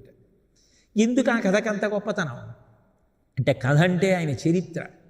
గళంతీ శంభోత్వచ్చరిత సరిత కిల్బిషరజో దళంతీ ధీకుల్యాసరణిషు పతంతీ విజయతాం దిశంతీ సంసార భ్రమణ పరితాపోపశమనం వసంతీ మచ్చేతో హ్రదభివి శివానందలహరి అంటారు శంకర్లు. ఆ కథ అలా చెవులలోంచి వెడుతుంటే మామూలు పాయసం నోటితో తాగితే శక్తి అవుతుంది. భగవంతుని యొక్క గుణములనబడేటటువంటి ఆయన యొక్క చరిత్ర, ఆయన కథలు చెవులలోంచి వింటుంటే అమృతం చెవులలోంచి లోపలికి వెళ్ళి ఇక మళ్ళీ పుట్టవలసిన అవసరాన్ని పోగొట్టగలిగినటువంటి రీతిలో సంసార సముద్రమునందు మళ్ళీ పుట్టి మళ్ళీ చచ్చి తిరగడానికి కావలసినటువంటి ప్రధాన లక్షణములైనటువంటి రజోగుణమనబడేటటువంటి ధూళి ఎగరకుండా అణిచేస్తుంది అమృత ప్రవాహమై. కాబట్టి నాకు ఆ గుణములను గురించినటువంటి వ్యామోహం, అందుకు నాకు ఆ భగవత్ కథ అంటే అంత ప్రీతి. అందుకని ఆయన్ని ఎప్పుడూ తలుచుకుంటూ ఉంటాను. అది కదూ కబీర్దాస్ గారు అంటాడు, ధరతీ సబు కాగజి కరవు లేకిని సబు బనరాయి సాత సమందకి మసికరవు హరిగుణ లిఖా నజాయ్ అన్నాడు. ఈ భూమిని అంతటినీ ఎవరైనా కాగితం చేసి నాకు ఇచ్చేస్తే, సప్త సముద్రాలలో ఉన్నటువంటి పదార్థాన్ని సిరా చేసేస్తే, అరణ్యాలలో ఉన్నటువంటి చెట్ల కలపనంతటినీ కలం చేసేస్తే, ఆ కలంలో ఈ సిరా పోసుకుని ఈ కాగితం మీద వ్రాయడం మొదలు పెడితే భగవద్గుణములను వర్ణించడానికి నాకు సరిపోదు అన్నాడు. అవి భగవంతుని యొక్క అనంత గుణ వైభవం. అది కాదు భాగవతంలో రుక్మిణీదేవి అంటుంది, ధన్యున్ లోకమనోభిరాము కుల విద్యారూప తారుణ్య సౌజన్య శ్రీ బల దాన శౌర్య కరుణా సంశోభితున్ నిన్నే కన్యల్ కోరరు కోరదే మునిరమా కాంతాలలామంబు రాజన్యానేకవ సింహ నా వలన నీ జన్మించనే మోహముల్ నిన్నే కన్యల్ కోరరు.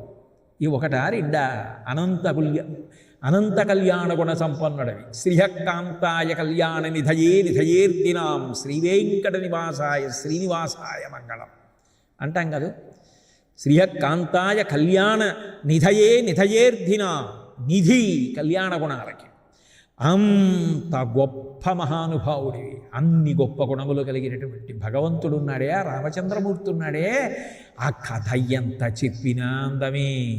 రామాయణం ఓసారి విన్నాం కదండి అన్నవాడు ఉంటాడు ఆ లోకంలో. ఎన్ని మాటలు రామకథ విన్నా రామకథే. శ్రీరామ నీ నామం ఎంత రుచిరా, ఎంత రుచి ఎంత రుచి ఎంత రుచిరా, పాలు తేనెల కన్నా పంచదార తేనెల కన్నా శ్రీరామ నీ నామం ఎంత రుచిరా అంటారు కాదు. పాలు పంచదారల కన్నా నెయ్యి తేనెల కన్నా శ్రీరామ నీ నామం ఎంత రుచిరా అని. ఆ రామ కథ, రామనామం అంత గొప్పవి. ఆ కథ మీద ఆసక్తి కలిగి ఆ నామం పట్టుకున్నాడా, తరించిపోయాడు. హరునకు విభీషణునకు అద్రిజకున్ తిరుమంత్రరాజమై కరికి నహల్యకున్ ద్రుపద కంజకు నార్తి హరించు చుట్టమై పరగిన ఎట్టిని పతిత పావన నామము నాదు జిహ్వపై నిరంతరము నటింపచేయుమి కదా శరధి కరుణాపయోనిధి అంటాడు మహానుభావుడు గోపరాజు గారు. నీ నామం నా నాలుక మీద నర్తింపచేయవయా రామ అంటాడు. రామా అని పిలిస్తే చాలు సమస్త పాపములు దహించుకుపోయే అమృత బీజము. అట్లాగే అది మహాద్భుతమై అగ్నిబీజము రెండిటి యొక్క సంధానమైంది. అందుకే రా అంటే పాపములు కాలిపోయి, మా పెదవులు మూసుకున్నాయి కాబట్టి ఇక లోపలికి ప్రవేశించావు, అమృతత్వాన్ని ఇచ్చింది. అంత గొప్ప నామం. పురుషార్థఫల ప్రదాత, ఆ స్వామి యొక్క గుణములు అంత గొప్పవి కాబట్టి ఎప్పుడూ కూడా ఏది చేసినా పైకి కఠినంగా కనిపించచ్చు కాదు, కానీ ఆ భగవంతుని యొక్క గుణములను నిరంతరం స్మరించేటటువంటి వాడి యొక్క మనసు నిజానికి నవనీతంలా ఉంటుంది. లోపల వెన్నపూస ఎలా ఉంటుందో అలా ఉంటుంది. కానీ పైకి ప్రథమ కోపం ఉన్నట్టు కఠినంగా ఉన్నట్లు కనపడుతూ ఉంటారు. నిజానికి భక్తి ఉన్నవాడి మనసుకి కోపంగా ఉండడం తెలియదు. ఉన్నది ప్రథమ కోపం అంతే, అది వెంటనే పోతుంది తాటాకు మంట. విశ్వనాథ సత్యనారాయణ గారు విజయవాడలో ఇల్లు కట్టుకుని ఉంటే ఒక ఆవిడ అద్దెకి వచ్చింది. ఆవిడికి పాపం భర్త గారు లేరు, ఏదో పిల్లలు. వచ్చి అద్దెకి అడిగితే ఆయన ఏదో అద్దె చెప్పారు. చెప్తే అంత అద్దె ఇచ్చుకోలేము, 100 తగ్గించమన్నాడు. ₹1 తగ్గించాం, ఉంటే ఉండు లేకపోతే మానే అన్నారు. ఆయన మాట అలాగే ఉండేది. ఆవిడ అంత అద్దిచ్చుకోలేమని వెళ్ళిపోయింది. ఆ కొడుకు ఏదో చిన్న ఉద్యోగం చేస్తున్నాడు. ఆయన అన్నాడు, అమ్మ అటువంటి మహానుభావుడి ఇంట్లో ఉన్న చాలా సముద్రంలో తేలిపోతున్నట్టు ఉంటుంది. ఎందుకు ఆ కథకంత గొప్పతనం అంటే, కథ అంటే ఆయన చరిత్ర. గళంతీ శంభోత్వచ్చరిత సరిత కిల్బిషరజో దళంతీ ధీకుల్యాసరణిషు పతంతీ విజయతాం దిశంతీ సంసార భ్రమణ పరితాపోపశమనం వసంతీ మచ్చేతో హ్రదభివి శివానందలహరి అంటారు శంకర్లు. ఆ కథ అలా చెవులలోంచి వెడుతూ ఉంటే మామూలు పాయసం నోటితో తాగితే శక్తి అవుతుంది. భగవంతుని యొక్క గుణములనబడేటటువంటి ఆయన యొక్క చరిత్ర, ఆయన కథలు చెవులలోంచి వింటూ ఉంటే అమృతం చెవుల్లోంచి లోపలికి వెళ్ళి ఇక మళ్ళీ పుట్టవలసిన అవసరాన్ని పోగొట్టగలిగినటువంటి రీతిలో సంసార సముద్రమునందు మళ్ళీ పుట్టి మళ్ళీ చచ్చి తిరగడానికి కావలసినటువంటి ప్రధాన లక్షణములైనటువంటి రజోగుణమనబడేటటువంటి ధూళి ఎగరకుండా అణిచేస్తుంది అమృత ప్రవాహమై. కాబట్టి నాకు ఆ గుణములను గురించినటువంటి వ్యామోహం, అందుకు నాకు ఆ భగవత్ కథ అంటే అంత ప్రీతి. అందుకని ఆయన్ని ఎప్పుడూ తలుచుకుంటూ ఉంటాను. అది కదూ కబీర్దాస్ గారు అంటాడు, ధరతీ సబు కాగజి కరవు లేకిని సబు బనరాయి సాత సమందకి మసికరవు హరిగుణ లిఖా నజాయ్ అన్నాడు. ఈ భూమినంతటినీ ఎవరైనా కాగితం చేసి నాకు ఇచ్చేస్తే, సప్త సముద్రాలలో ఉన్నటువంటి పదార్థాన్ని సిరా చేసేస్తే, అరణ్యాలలో ఉన్నటువంటి చెట్ల కలపనంతటినీ కలం చేసేస్తే, ఆ కలంలో ఈ సిరా పోసుకుని ఈ కాగితం మీద వ్రాయడం మొదలు పెడితే భగవద్గుణములను వర్ణించడానికి నాకు సరిపోదు అన్నాడు. అవి భగవంతుని యొక్క అనంత గుణ వైభవం. అది కాదు భాగవతంలో రుక్మిణీదేవి అంటుంది, ధన్యున్ లోకమనోభిరాము కుల విద్యారూప తారుణ్య సౌజన్య శ్రీ బల దాన శౌర్య కరుణా సంశోభితున్ నిన్నే కన్యల్ కోరరు కోరదే మురురమా కాంతాలలామంబు రాజన్యానేకవ సింహ నా వలన నీ జన్మించనే మోహములు నిన్నే కన్యల్ కోరరు. ఈ ఒకటా రెండా? అనంత కళ్యాణ గుణ సంపన్నుడవి శ్రీహకాంతాయ కళ్యాణ నిధయే నిధయేర్దినాం శ్రీవేంకట నివాసాయ శ్రీనివాసాయ మంగళం అంటాం కదా. శ్రీహకాంతాయ కళ్యాణ నిధయే నిధయేర్దినా, నిధి కళ్యాణ గుణాలకి. అంత గొప్ప మహానుభావుడివి, అన్ని గొప్ప గుణములు కలిగినటువంటి భగవంతుడు ఉన్నాడే, ఆ రామచంద్రమూర్తి ఉన్నాడే, ఆ కథ ఎంత చెప్పినా అందమే. రామాయణం ఓసారి విన్నాం కదండి అన్నవాడు ఉంటాడు ఆ లోకంలో. ఎన్ని మాటలు రామకథ విన్నా రామకథే. శ్రీరామ నీ నామం ఎంత రుచిరా, ఎంత రుచి ఎంత రుచి ఎంత రుచిరా, పాలు తేనెల కన్నా పంచదార తేనెల కన్నా శ్రీరామ నీ నామం ఎంత రుచిరా అంటారు కాదు. పాలు పంచదారల కన్నా నెయ్యి తేనెల కన్నా శ్రీరామ నీ నామం ఎంత రుచిరా అని. ఆ రామకథ రామనామం అంత గొప్పవి. ఆ కథ మీద ఆసక్తి కలిగి ఆ నామం పట్టుకున్నాడా, తరించిపోయాడు.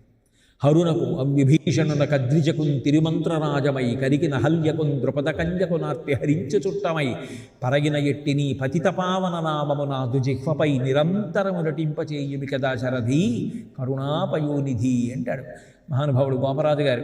నీ నామం నా నాలుక మీద నర్తింపచేయవయా రామ అంటాడు. రామా అని పిలిస్తే చాలు సమస్త పాపములు దహించుకుపోయే అమృత బీజము.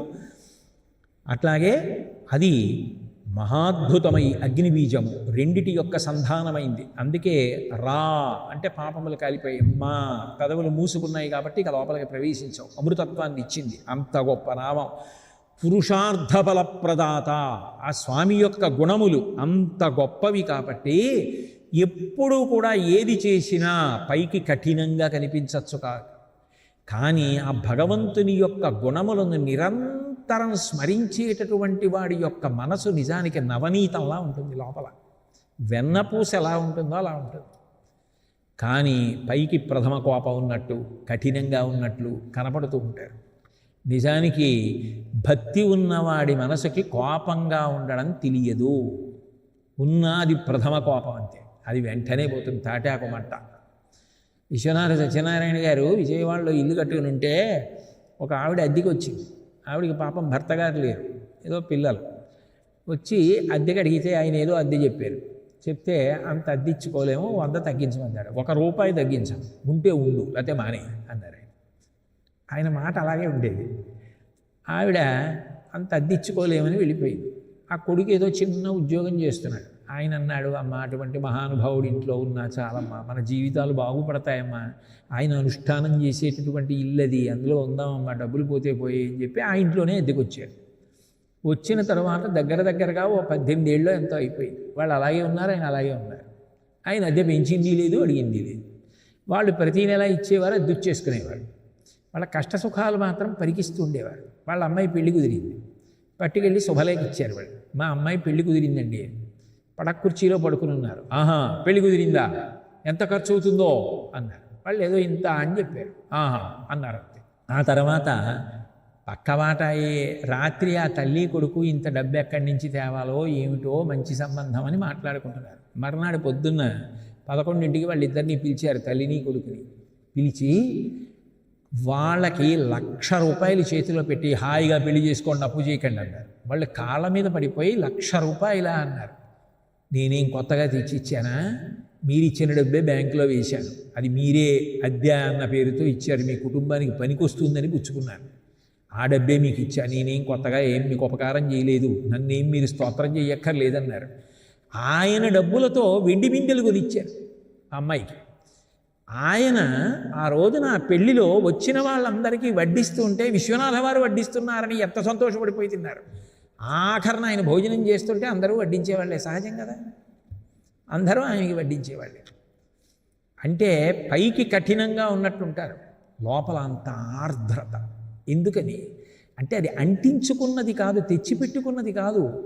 భగవంతుని యొక్క గుణముల చేత తడిసిపోయిన మనసులు ఎప్పుడూ అంతే, అవి ప్రేమతో నిండిపోయి ఉంటాయి, అవి తట్టుకోలేవు, పరమ సుకుమారమైపోతాయి ఆ మనసులు. అది మనం చేసుకుందామంటే రాదు, అది ఆ భగవంతుని యొక్క గుణస్పర్శ చేత వస్తుంది. ఆ కథకున్న గొప్పతనం అది. ఆ సౌకుమార్యంతో ఉన్నవాడు ఇతరులు కష్టపడితే తట్టుకోలేడు, ఇతరుల దుఃఖాన్ని తాను తట్టుకోలేడు. అందుకే పాపమునకు కారణము కాలేడు. ఇతరులు బాధపడుతున్నారేమో అని అనుమానం వచ్చినా సరే తాను సుఖపడలేడు, తాను సంతోషపడలేడు. అది తాను తెచ్చిపెట్టుకున్నది కాదు, అది భగవంతుని యొక్క గుణ సంకీర్తనము చేత వచ్చేటటువంటి రక్షణ. నవనీతమవుతుంది మనసు, అంత గొప్పది. అప్పుడు పురుషార్థములు సిద్ధించకుండా ఎలా ఉంటాయి? పురుషార్థములు సిద్ధించి తీరుతాయి. కాబట్టి నేను రఘువరుని యొక్క పాదములు పట్టుకుంటున్నాను, పట్టుకుని రామచంద్రమూర్తి యొక్క కీర్తిని గానం చేస్తున్నాను. రామచంద్రమూర్తి యొక్క కీర్తిని గానం చేస్తున్నాను అన్నప్పుడు దాని అర్థం ఏమిటి? దానికి నేను ఇప్పుడు ప్రత్యేకం ఏమీ చెప్పక్కర్లేదు, ఏది చేస్తున్నా నాకు రాముడి జ్ఞాపకానికి వస్తూనే ఉంటాడు. ఎందుకని? అంతా రామమయం, జగమంతా రామమయం. ఒక్కసారి ఆ గురుపాద ధూళి కణం నా మనసన్న అద్దం మీద పడిపోగానే, ఆ మాలిన్యం తొలగిపోగానే నాకు అంతా రాముడే కనపడుతున్నప్పుడు సముద్రాలు రాముడే, అరిషడ్వర్గాలు రాముడే, పాములు రాముడే, గుర్రాలు రాముడే, ఏనుగులు రాముడే. దేన్ని ద్వేషిస్తావు? అన్నీ రాముడే, రాముడిది అయి ఉన్నాడు, రాముడే అక్కడ ఉన్నది. ఇంక నీకు ద్వేషం ఎక్కడుంది? ప్రేమ తప్ప. అన్నిటినీ ప్రేమించడం బలవంతంగా కాదు, అన్నీ రాముడై ఉన్నాడు కాబట్టి ప్రేమించకుండా ఉండలేక ఆ భావన ఏర్పడింది. అప్పుడు పురుషార్థ సిద్ధి కలగలా? దీనికి ఆది ఎక్కడుంది? గురుచరణముల యొక్క ఆ స్పర్శ చేత నా మనసు శుద్ధిని పొందింది అని చెప్పి ఆయన ఆ మొట్టమొదటి దోహాని ప్రార్థనా నమస్కారాన్ని ప్రారంభం చేస్తూ శ్రీ గురుచరణ సరోజరజ నిజమన ముకుర సుధారి వరుణౌ రఘువర విమల యశ జోదాయక ఫలచారి. ఇంక ఇంతకన్నా ఎవరైనా ఏం కోరుతారు? జీవితంలో ఏం కావాలి ఇంకింతకన్నా? వీటి నాలుగిటిలో నీకు ఏదైనా ఇబ్బంది పెట్టేది వస్తే దాని పేరే ఆపద. ఆ ఆపద నుంచి గట్టెక్కించడానికి సిద్ధంగా ఉన్నారు. అది ఆయన యొక్క సందేశం. అసలు మొట్టమొదటి ప్రార్థన దోహాలోనే అంత గొప్పగా ప్రారంభం చేశారు. ప్రారంభం చేస్తున్నారు. రెండో ఆ దోహా దగ్గరికి వచ్చేటప్పటికీ ఆ ప్రార్థనని ముందుకు తీసుకెడతారు. ముందుకు తీసుకెడుతూ బుద్ధిహీన తనుజానికై సుమిరౌ పవన కుమార్ బలబుద్ధి విద్యా దేహుముహిం హరహు కలేశ వికార్. క్లేశ అంటుంటారు కొంతమంది పాఠాంతరం. హరహు కలేశ వికార్ అంటారు. బుద్ధిహీనత వల్ల వచ్చింది నాకు ఈ శరీరం అని మొదలుపెట్టారు. అయితే ఇది ఏం చేయాలి? ఈ సత్యాన్ని గ్రహించి నాకు బలాన్ని, బుద్ధిని, విద్యని వాయుకుమారుడైనటువంటి హనుమ ఇవ్వాలి. ఇస్తే ఈ జన్మ తరిస్తుంది, ఈ పడవ తరిస్తుంది, ఇది సముద్ర తరణం చేస్తుంది. అక్కడ హనుమ కీర్తనం ప్రారంభం చేశారు. అంటే హనుమ అంటే మొట్టమొదట ఎక్కడ మొదలుపెట్టారు అంటే సంసార సాగర తరణం చేయించడానికి కావలసినటువంటి బలము, బుద్ధి, విద్య నాకు కావాలి. అది హనుమ నాకు కటాక్షించాలి. ఎట్లా? ఏమిటి ఆ భావంలో ఉన్న గాంభీర్యం? దీన్ని మళ్ళీ రేపు సాయంకాలం 6:30 తిరిగి కలుసుకున్నప్పుడు ఆ దోహాన్ని పరిశీలనం చేద్దాం. మంగళాశాసనపరై పదాచార్య పురోగమై సర్వైశ్చ పూర్వైరాచార్యై సత్కృతాయాస్తు మంగళం. మంగళం కోసలేంద్రాయ మహనీయ గుణాత్మనే చక్రవర్తి తనూజాయ సర్వభౌమాయ మంగళం. ఉమాకాంతాయ కాంతాయ కామితార్థప్రదాయినే శ్రీగిరీశాయ దేవాయ మలినాథాయ మంగళం. సర్వం శ్రీ ఉమామహేశ్వర పరబ్రహ్మార్పణమస్తు. స్వస్తి.